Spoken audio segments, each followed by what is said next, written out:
lakini waeleze sera zao, waseme program yao kwa wananchi ni gani. Hii maneno ya kuzunguka kila mahali ukishikanisha ati kabila hii na kabila ile ati ndio tubague kabila ingine, hiyo siasa ni siasa ya kiupumbavu na ni siasa ya kurudisha Kenya nyuma. Sisi zote ni jamii moja, Kenya ni moja, na ndio tunaungana jamii zote za Kenya. Tuwe na maendeleo sawasawa, tuwe na taifa moja, na wawache vitisho vya kutuambia ati sijui watafanya nini, ati sijui watasimamisha Kenya. Hakuna mtu ako na nguvu ya kusimamisha Kenya, ni Mwenyezi Mungu peke yake.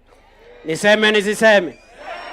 Na hao ni watu ati sio ati wametoka mbinguni, ni watu wamekuwa wakubwa katika serikali. Siku ile walikuwa wakubwa, hakuna kitu hata moja tunaweza kuwakumbuka nacho hapa Nyamira, hapa Kisii. Saa hii ndio wanatuletea kimbelembele ati vile serikali, ati vile Kenya itakuwa wasipopata viti ati Kenya itasimama. Kenya haitasimama, wao ndio watasimama, wao ndio watahangaika. Hii Kenya itasonga mbele na hakuna mtu ako na nguvu ya kusimamisha Kenya isipokuwa Mwenyezi Mungu. Ni fire si fire, ni noma si noma. Rais Ruto aendelee si endelee? Ni 2 term si 2 term? Wacha nione 2 term ya William Ruto, 2 term ya William Ruto.